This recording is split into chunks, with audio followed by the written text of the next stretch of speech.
West Ham are a club in a muddle, and there's nothing that's happened within the last few days that's convinced me otherwise. In fact, I think we're suffering a bit of a case of a loss of identity, or certainly a club without a purpose or a direction or any identity of what we're trying to do.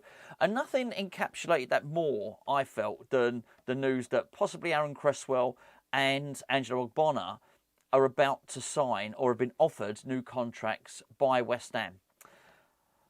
Now, I've got nothing against Cresswell, nothing against Ogbonna. I think it's absolute madness, by the way. And it's not just about the age of the squad. We've got the second oldest squad in the Premier League, but it's about what it says about the intentions of the club going forward. We seem to be sort of perennially waiting to usher in this new era and this new dawn. But where is it?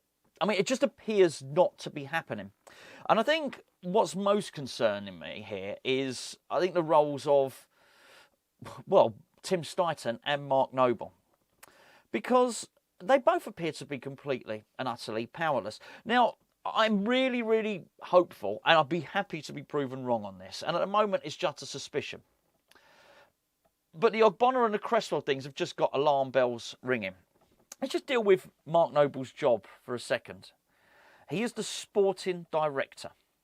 We have seen numerous video clips and read numerous interviews with Mark and with other people, which indicate that he is heavily involved with the academy, and part of his mandate is to create a link and a pathway between that academy and the first team.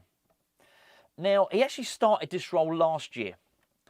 This is his first season, and the idea was last season that he was going to get rid of people like Ekwa, who, funny enough, has gone on to do very, very well at Sunderland, get rid of maybe, some of the players who were, 19, 20, 21, to create a pathway for this really great crop of young talent that was going to come through last season, and did.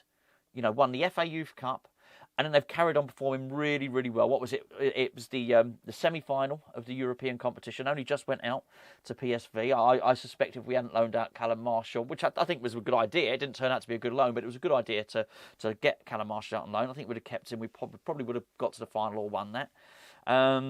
Spent much of the season the top of the league in the basically Premier League 2, which is the Academy League. We did really, really well in the EFL Trophy. Did better than any other Premier League academy in the EFL Trophy. I mean, it's been excellent. By almost any metric and every metric by which you could measure young talent coming through, West Ham have an excellent crop. Yet, where have they been this season?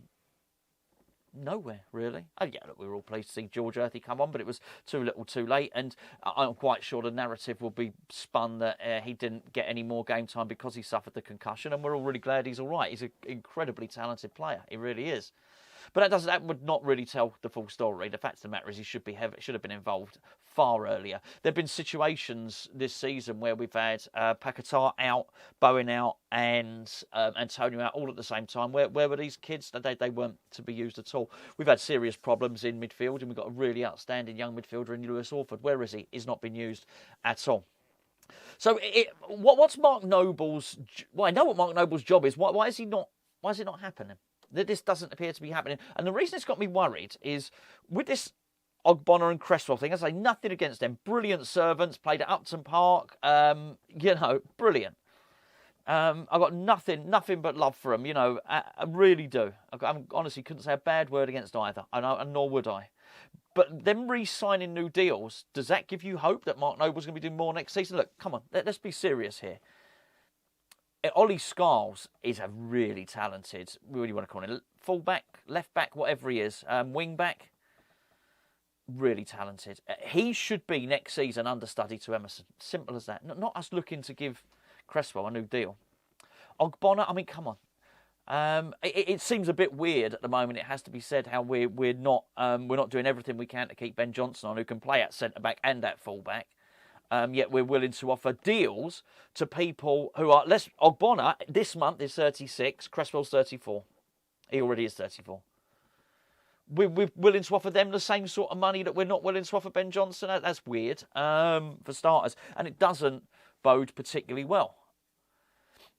And then you look at the Tim Steidten situation, which I don't think is is much better at all, because a lot of what I'm hearing about Tim Steidten, a lot about our planning in terms of a coach for next season, is not particularly good, because I think we're looking at a situation where we've got a director of football in Tim Steidten and a sporting director in Mark Noble, who are completely and utterly powerless, because we seem to have a direction of travel in the club which is sort of stuck in the dark ages. That seems to be the case anyway. If I could just lighten your mood for a moment, by the way, and just point in the direction of the video sponsors for today, who are Match Bingo. Match Bingo have been paying out lots and lots of prizes. At my calculation, between 40 and 50 prizes to you guys on a regular basis. Look, Match Bingo combines bingo and football. Why I say bingo and football? Bingo and other sports, bingo and everything. Actually, every single match day,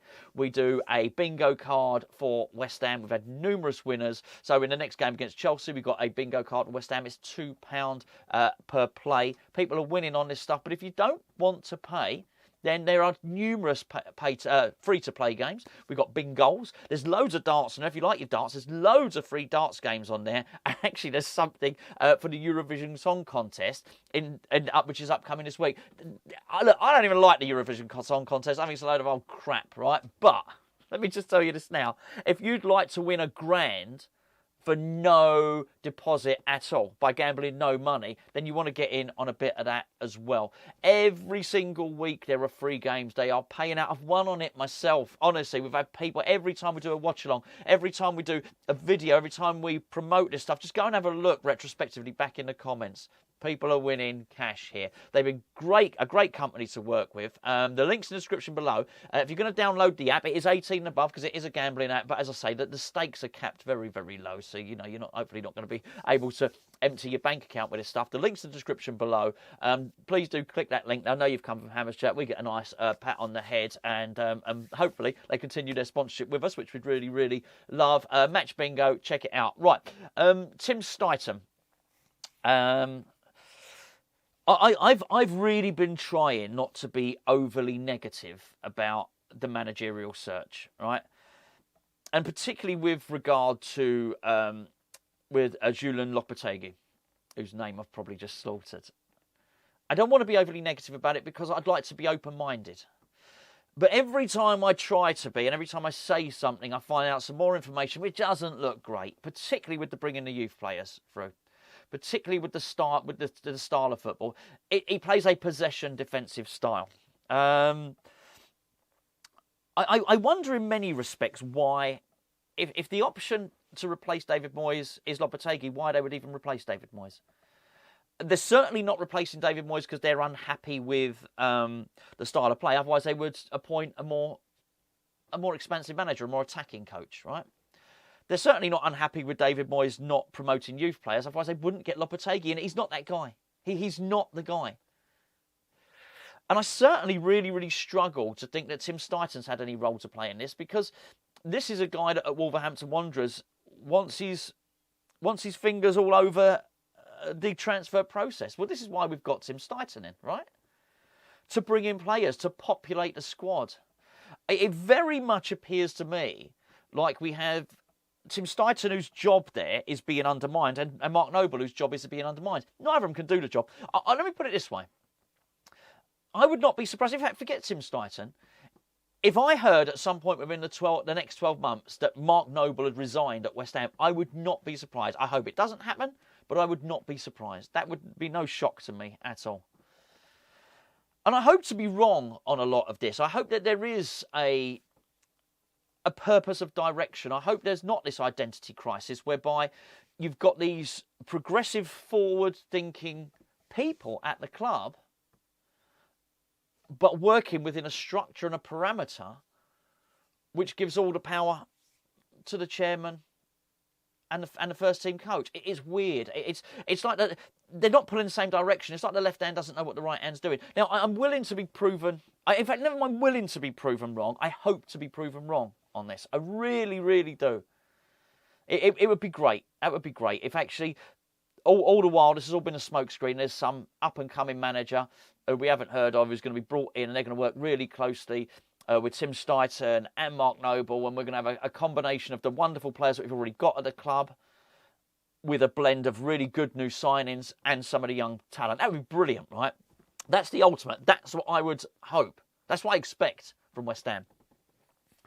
Not to get rid of David Moyes and get more of the same. And if it's honestly come down to that, where the two choices are David Moyes or Lopetegui, then I don't know. Look, it's not for me to talk about season tickets and stuff like that. But I find that really, really hard that anybody would be able to massively get behind that.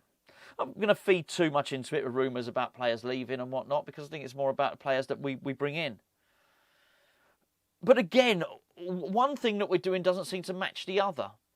Expanding the capacity to 66,000, but at the same time, not doing anything overly exciting to encourage people not only to re-sign and get their current season tickets, but to buy new ones.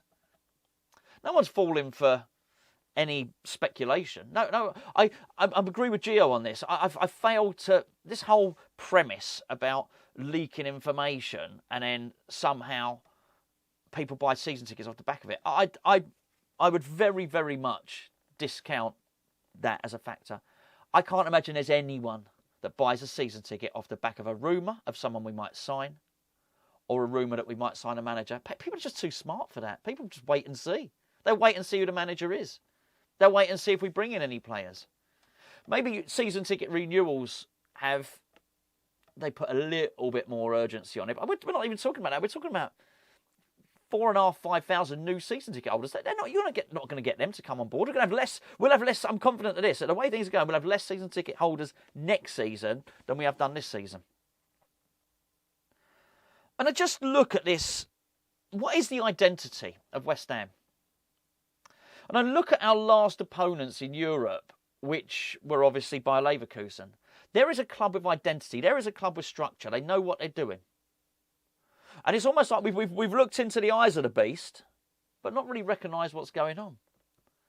We've got an employee in Tim Steidten who used to work there who can tell us how that's done, but we're deciding not to do it.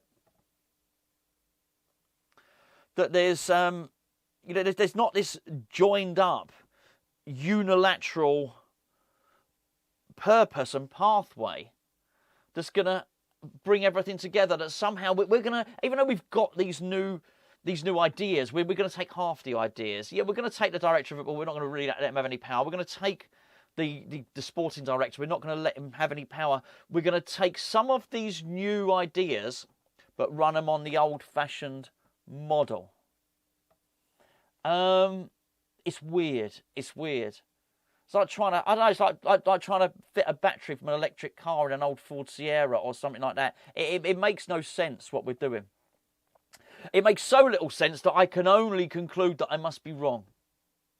Because the other thing there would be no reason to do it at all. No reason to do it. Because it would mean that ultimately both our director of football and our sporting director would become frustrated and they'd eventually leave, and it would mean we'd waste a lot of talent who could be worth a lot of money and or useful players in the first team. We'd waste all of that.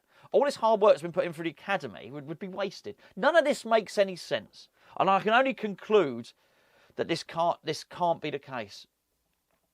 But everything you hear is that it's either Moyes or Lopetegui.